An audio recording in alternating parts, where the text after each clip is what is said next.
When the servant entered the room, the king could no longer speak. His lips were clenched, his teeth were broken, and a cloudy liquid smelling of sulphur and vinegar oozed from his eye sockets. The sheets bore the marks of nails that had been torn from his flesh. The door creaked open, the king stirred and let out a gasp, not a call, not a command, but like a protest against the presence of another living body. The servant stepped back but didn't come out. He already knew the king was alive and still dangerous. It was in the last weeks before autumn of the year 1483. Louis XIV, nicknamed La Toile d'Araignée, the spider's web, during his lifetime, lay in the Château du Plessis-le-Tour, surrounded by a silence that seemed more like the sealed chamber of the dead. Access to this room was strictly limited, chronicler Jean de Lannes reports. 3 doormen, 7 servants, a staircase and a room. Everyone is silent, no one enters twice. The king hadn't appeared in public for 4 months. The courtiers whispered that he had a high fever, a curse, a plot. One said that Louis had eaten the bishop's meat in a crisis. Another said he no longer ate at all, but ate only snakes and dead water. The kingdom's principal healer, Master Thibaut, was dismissed in the spring without explanation. He was replaced by Frère Pierre, a monk from a monastery in Touraine. He brought with him a chest filled with potions, books, and a crate of animal intestines. According to the palace clerk, Frère Pierre carried out daily purifications.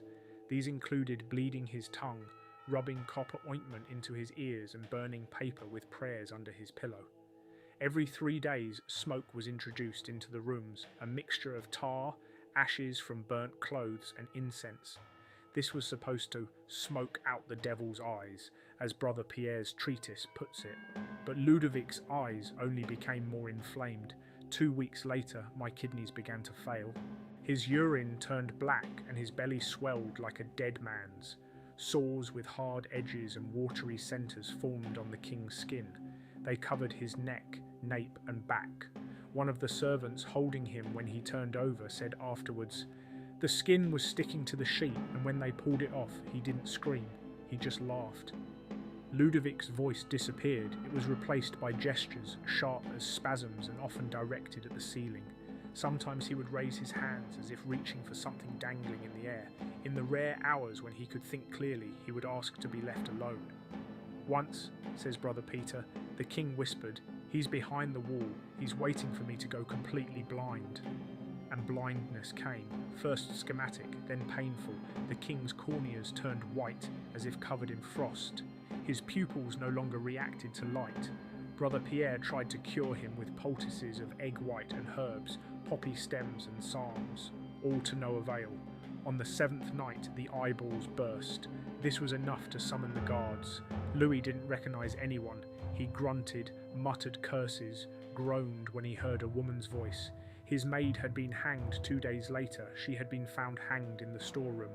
Earlier, she had been seen leaving the king's apartments, her face torn, saying, "He watches now, from within." As the body decomposed, the crown slowly slipped from his hands. The Dauphin Charles managed the affairs of state, but the nobles did not fully recognize him. The king's former advisors, Joubert, d'Épinay, Armand, met separately and hatched plans for a regency, for a change of heir. Court ladies whispered of the existence of a bastard living in Lyon, born to a Huguenot. Jesuits in Paris claimed the illness was punishment for Louis's secret dealings with witches. One priest, Brother Dominique, publicly declared, "God has blinded him who looked too deeply into the mirror of power." Meanwhile, the king himself was having trouble breathing. His fever was high, his breathing hoarse. His heart beat irregularly, his body hardly moved at all. By the 3rd month of total isolation, his weight had dropped by half. His ears were ulcerated, his tongue was cracked. Diaries read, "He whispers wordlessly as if talking to someone under the floor." Security measures were stepped up. Only 3 names were admitted. All were recorded in a special register. In one of these registers, the hand of a scribe left the following sentence: "Only 1 entered today, 2 left." While the king himself was in seclusion, intrigues surrounding the throne were becoming increasingly heated. Cardinal d'Aubigne, the ambassador from Seville, proposed at a secret audience that the future king should marry the granddaughter of a Castilian infant. This angered the French nobility. At the same time, correspondence was going on with the Pope. The Roman See was concerned about rumours of witchcraft and Louis's condition. A papal legate arrived, but was not allowed to see the sick man. During this period, Brother Pierre kept detailed medical notes. In one of them, we read, "The king is insensible, but sometimes his eyes, already protuberant, move under his eyelids. He whispers in dead languages. We don't understand, but the dog in the apartments was howling to death." By the middle of the 5th month of isolation, the king's body could no longer bear the slightest touch. The skin was pulling away from the muscles. Veins swelled as if snakes crawled beneath them. The nausea wouldn't stop. Its waves caused cramps that swirled through the body, and each attack left Louis with a broken nose, a scratched face, and blood on his pillow. The eyes, or rather the empty, inflamed pits, continued to ooze. They secreted what Brother Pierre called blind bile. According to the descriptions that have come down to us from the Notes à la Porte du Plessis, rumours began to circulate at this time that the king was not dying, but was becoming a guide. A servant named Jeanne Blanc, who served the meal during the night shift, although the king was no longer eating, wrote in her diary, "He does not breathe, but his lips move. The rumours are true. He's talking to them. 3 times during the night, I saw the bedroom furniture change position without making the slightest sound. The last time, the chair was turned towards me, as if someone were sitting on it. Meanwhile, the struggle for power had emerged from the shadows. Charles, the Dauphin, who had meanwhile convened his own council, tried to smuggle the state seal out of the castle and into Paris, but a detachment of old guard guards refused to hand it over. One of the officers, Captain Lafayette, was found hanged in his tent, his teeth knocked out and the inscription engraved on his chest, "J'ai prêté serment aux morts, I swore an oath to the dead." To quell the wave of panic, the monks performed a purification ritual. They entered the king's apartments with censers, prayer scrolls and a staff wrapped in cloth embroidered with words from the Old Testament. But after the ritual, of the 4 who returned, one became deaf, another blind. One died 2 days later, and one refused to speak until his death. Brother Pierre, who survived, ordered an iron tongue and a container of oil to be fetched. He announced that he was going to burn the remains of the king's eyes to cut off the contact. The procedure was carried out with the doors closed. The report of a scribe who stood in the corridor records the following: "The king did not shout, he merely grunted, then silence, then a smell like the opening of a decomposing body. In the evening, a crack appeared in the walls." After the operation, the monarch's condition did not improve. On the contrary, his skin turned black on his face and chest. He was almost out of breath. His body temperature was falling, but his heart was still beating. The pulse was only taken in one place, at the base of the skull. According to one of the servants, the king had an inverted fever. His insides were decomposing and his skin was as cold as that of a dead man. The political situation became increasingly unbearable. The Dauphin's opponents accused him of poisoning his father. Riots broke out in Paris. The papal curia demanded in open letters that a council be convened to recognise Louis's incapacity and cede the throne to him. In response, Charles ordered the arrest of 2 bishops and had them hanged without trial at Saint-Germain. This was a direct challenge to Rome. There were whispers in the streets that there is no more blessing in the land. However, a week after burning the eyes, an incident occurred at Le Plessis, the subject of 3 independent columns. A fire broke out in the palace during the night, but only one room burned, the king's former prayer room. According to eyewitnesses, the flames were green. They didn't spread, but the walls turned black. In the morning, traces of bare feet were found on the floor, and in one corner, a piece of cloth obviously torn from Louis's clothes. This caused a wave of panic. People thought he'd been resurrected.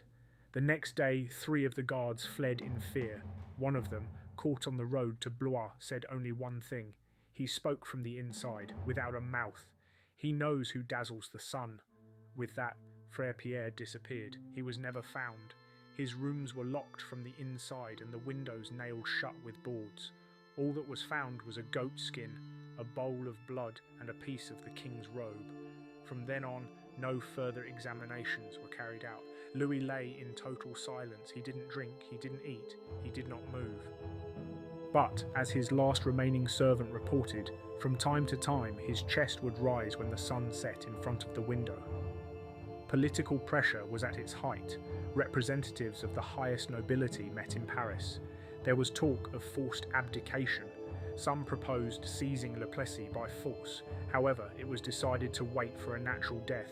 So began the wait, which lasted another 2 weeks. Confirm and I'll continue. In the next episode, Louis's death, the excruciating details of embalming, the reaction in Paris and the first victims of the fight for inheritance. The body died on the 6th night of September, or it stopped moving. It's impossible to be more precise.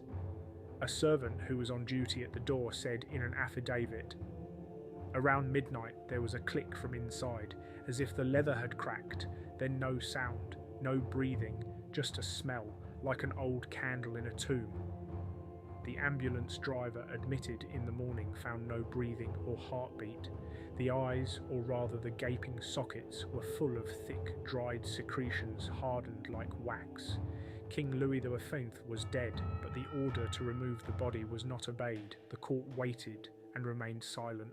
On the second day after his death, as the body began to exude a warmth that contrasted strangely with his recently frozen skin, it was decided to begin embalming. 3 men took charge of the embalming: Maître François, a leather sculptor; Adam, a surgeon from Orléans; and one of the remaining monks at court, Brother Tom, a gospel reader. The procedure took place in the lower room, where the body was carried at night, covered with a thick sheet.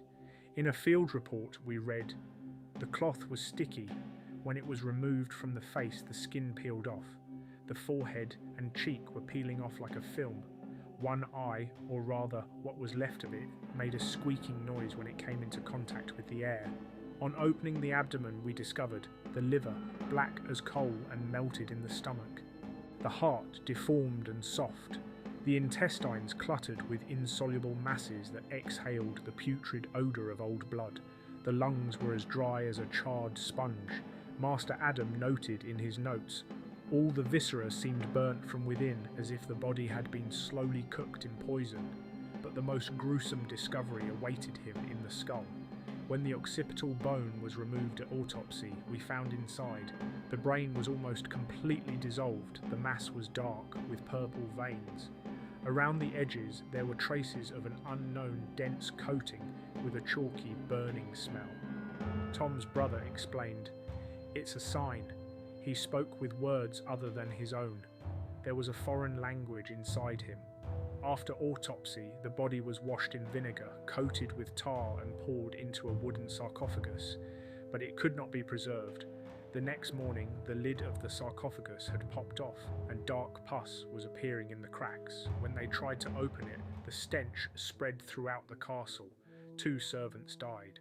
One of them, before dying, gasped and whispered, "He's talking again." The body was unceremoniously carried off into the night. The cart carrying the body was accompanied by silent monks and 4 horsemen. Not a single candle was lit in the streets of Tours. People hid. They refused to go out, even if they were paid to do so. The procession was accompanied only by the muffled howling of dogs. Morton's chronicler wrote, "I saw even the beggars in the street hide their faces and turn away." The next day, riots broke out. In Paris, a crowd gathered in front of Notre Dame Cathedral and demanded the immediate coronation of the Dauphin. Representatives of the nobility were unable to reach agreement. 2 councils met in parallel, one at the palace, the other at the convent of Saint-Denis. Rumours circulated in the streets that Louis was coming back, that he was blinded but not dead, that his voice could be heard at night within the walls of Château du Plessis. The papal legate refused to recognise the legitimacy of the autopsy. He sent letters to Avignon and Rome claiming that Louis had been a victim of witchcraft. One of the close cardinals present at the autopsy later wrote in a letter, "The fact that we burned the king's eyes may have saved the country, but it does not invalidate the curse." After the funeral, which took place behind closed doors, during which the priest was excommunicated and no bells were rung, 3 of the people involved in the autopsy disappeared. 1 was found in a well, another was found with signs of torture. The 3rd disappeared without a trace. In the weeks that followed, the walls of Le Plessis and Saint-Denis began to burn and crack spontaneously, and there was even a ceiling collapse, of which the building inspector's report has been preserved. Charles' coronation took place only 3 weeks after Louis's death. Not everyone was present. 3 dukes refused to recognize him as king. 1 was poisoned a month later. Another disappeared into the street. The 3rd refused to come to Paris and was soon declared a traitor. The country was plunged into terror. In the markets, paintings of Louis with empty eye sockets were sold. Peasants buried mirrors and street diviners predicted the king's death. Blind winter. Only one voice spoke differently. An old beggar in the streets of Rouen repeated, "He's looking from the inside, not from his coffin, from us." According to the notes of the monk Mathieu de Tours, a week after the funeral, a parchment signed by a servant who had served under Louis for the last 3 months was found in the monastery library of the Abbey of Saint-Martin. In it we find a single confession. They didn't burn his eyes, they tried to close the doors. The parchment was accompanied by a sheet with a child's drawing, a distorted image of an eyeless face, with a mouth as if drawn to scream. This discovery marked the beginning of what chroniclers later called the hearing epidemic. Servants, monks, soldiers, and even merchants heard whispers for 3 weeks, mostly at night. Some claimed it was Ludovico's voice, others claimed it was the voice of the king, that someone was repeating his prayers, distorting the words. According to a chronicler from Rouen, monasteries began burning old books, especially those describing exorcism procedures, supposedly so as not to attract attention. In Paris, supporters of the new king and the church were torn apart. Some bishops claimed that Louis's death was a punishment, and that the Dauphin, Charles, who had ascended the throne, was not exempt from the eyes of the dead. During the night, claw marks appeared on the cathedral doors at night. An attempt was even made to open the coffin, only prevented by soldiers of the royal guard. Meanwhile, the papers of Pierre's deceased brother had been found at Le Plessis. Among them were notes from the last few weeks, including a description of the burning procedure. The eyes were soft but hard inside like a seed. When I touched them with the pinch, I felt a faint warmth that didn't come from my body, but penetrated my hand. I didn't feel it with the skin, but with the bones. Another entry caught the council's attention. He didn't know who he was at the time. He talked about me, called me by name, and laughed like a child. But when I asked him who you were, he replied, "I am you." The council, led by Charles, insisted on silence. An execution was announced for anyone spreading superstitions about the living dead. The first to be executed were 2 monks who wrote in their diaries that Louis was moving the lid of his coffin. The monks' bodies were displayed at the gates of Paris with placards reading, "They were talking to death." Despite the bans, rumours continued to spread. In Avignon, papal envoys convened a theological commission. The result was astonishing. The report, sent secretly to Rome, said, "The king could have received an illicit baptism outside the liturgy, under the influence of fear and spirits. As a result, his soul could be linked to his body." This explains why he did not decompose like an ordinary dead man, but it also explained why some priests saw him in their dreams sitting in the church. In France itself, strange executions have taken place. One of the doctors attending the autopsy was found dead, his eyes burned out and bird bones in his eye sockets. One of the soldiers standing at the door of the royal vault lost his mind and started scratching his face. One testimony reads, "He shouted that the darkness wanted to see, that it was watching from the inside all those who had ever lied to the king." Mistrust took hold of the court. The new king's wife, Marguerite de Bourgogne, claimed that Charles talked to himself at night and that by morning he couldn't remember what he'd said. His closest advisors reported that he became increasingly nervous, refused consecrated food, demanded to sleep surrounded by mirrors and wouldn't let priests near him. One of them, Abbé Julien, wrote in his letter, "More and more often he doesn't look at his interlocutor but passes by him and whispers something like, 'You're still here.'" It was at this time that a decisive event took place. At the monastery of St. Clare, a feverish nun named Isabel dictated what was later called the Message of the Night. It contained the following words: "The eye is burnt, but the darkness is alive. It is not dead, it is awake. He yearns for the throne, not the body." Isabel's words were recorded under oath by her confessor, and she herself died the same night of cardiac arrest.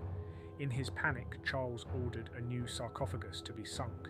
It was made of double-walled lead, and the body was transported again. But during the transfer, 3 of the pallbearers lost consciousness. They lost consciousness. One died 24 hours later. The second said he heard a voice calling his name, and the third gouged out his eyes with a knife. On the 40th day after the death of King Louis, while the streets of Paris still smoked with fires in which the works of doctors and the journals of monks were burned, the royal seal disappeared from the Abbey of Saint-Germain-des-Prés. The seal was used to sign decrees, secret executions, and the privileges of the nobility. It was kept in a mahogany capsule guarded by 3 knights, each swearing on the gospel not to leave his post. But in the morning, only 2 bodies were discovered. The third was never found. A circle had been carved into the stone where the capsule had been, and by all accounts it contained stale, still warm blood. This loss shocked Paris. Word spread through the city that the seal had not been taken by human hands. Some whispered that Louis, deprived of his eyes, continued to sign decrees, that the death of his body had not stopped his will, and that the decrees would come from within his body, from where power and darkness mingle. Meanwhile, the lynchings began in the Loire Valley. Villagers who had heard stories of voices began hunting down priests and doctors, suspecting them of maintaining the curse. Maintain the curse. In Blois, a mob hanged an apothecary. In Tours, they set fire to a monastic hospital. Extracts from reports. The mob demanded the delivery of all those who had touched the king's body, as each of them bore the mark. They were thrown into the river or into a pit, their eyes having been gouged out beforehand. Charles, who was already crowned, began to lose his footing. His face became thinner and his skin more blotchy. He no longer mingled with the people. His closest advisor, the Comte de Saint-Clair, was found in the cellars of the Louvre, his tongue ripped out and a slogan carved into his chest: "He hears all." This was the first in a series of deaths at court, treated as suicides but showing signs of torture. Fear spread among the nobility. The former dukes who had served under Louis retreated to their own countries, but there too they found no peace. One died of an intestinal perforation after a nightmare, another of an unknown fever. Doctors refused to describe the symptoms. Eyes began to go blind. The ears heard voices. Blood thickened in the veins like lead. The Pope's emissary to Paris was poisoned on the 3rd day in the convent. Before he died, he wrote, "I don't believe we buried this man. There was something else in him, and it hasn't gone away yet." Meanwhile, the monks of the Order of St. Bartholomew, hiding in Chalon, published a text entitled "The Revelation of the Cursed Throne." In it, they asserted that Louis had broken his vow of Holy Communion during his lifetime and adopted the purification rite of an unknown sect said to have been active at court. This rite involved the use of human remains, the blood of innocents, and the deprivation of sight to see with the soul. In so doing, the monks claimed that the king's body became a receptacle for other forces. Their words were confirmed by the testimony of one of the servants. He said his eyes were on the path, that God was hiding behind the darkness, that we were all blind to his light. Charles, horrified, ordered a search for any mention of the secret rites of Louis's time. Scribes, writers, and chroniclers were hunted down, many people disappeared, archives were burned, witnesses were tortured, but more and more corpses were found, their eyes burned out and bearing signs resembling the royal seal. One such incident occurred at the monastery of Saint-Remy. 3 inquisitors were sent there to interrogate monks who were preserving manuscripts dating back to the time of Louis. 2 days later, the entire monastery burned down. Bodies were found in the rubble, eyeless and with dislocated joints. One inquisitor survived. He was found in a cell with these words engraved on the wall: He is eternal. His death is not the end, but an eye. At midnight on the 43rd day after the disappearance of the royal seal, the tapestries in the hall of the Louvre collapsed. The intendant standing guard outside Charles's apartments heard a muffled, unhuman scream, as if coming from within the walls. When the guards rushed in, the apartments were empty. No king, no body. In the middle of the room, a trail of bare, bloody feet. One of the cushions was on fire, even though there was no candle or fire in the room. A search was launched. The entire royal guard, bishops, and even the knights of the Order of St. Michael were involved in the search for the monarch. They found nothing but a torn shirt wedged between the window sashes. On the fabric there was a dark stain and an embroidered cross that looked like a mirror. No one could explain how the shirt had ended up between the glass and the frame. Rome's refusal to recognise France's authority until the circumstances of the king's disappearance and the security of the throne are clarified soon followed. The sacred insignia, which had been donated to the Chartres monastery, appeared to have disappeared. All the novices fled the monastery. An abbot, gathered in the street, declared, "The throne is empty, but it speaks. We couldn't pray, he doesn't listen." Paris was full of rumours. People claimed to have seen Charles in the streets, in inns, in temples. He had no eyes, wore a royal cloak, and walked silently through the crowds. One boy, his mother tells us, died of fright when he saw him near the church of Saint-Denis. The child's body appeared to have no pupils. Following this, the Parlement de Paris decided to recognise the king as dead. Preparations began for a new coronation, but on the day the successor's name was to be announced, the crown fell in the middle of the hall as it was being taken out. It was cold, even though it had been placed in a room with a stove. One of the bishops touched it and burned his fingers, the skin flaking off like incandescent metal. That same night, Louis's coffin disappeared. The lead-filled vault was empty. The witnesses who first saw it described only ashes and a circle of metal on the stone floor. There was no trace of an autopsy. The janitors asserted that no one had entered the grave. A week later, an old man dressed in rags went to the church of Notre Dame for confession and said, before dying, "I saw him resurrected. The eyes will not remember, but the darkness remembers the way. He is now within the walls. Don't look for him in the coffins." The elder's body disappeared before the gendarmes even arrived. From that moment on, France was effectively without a monarch.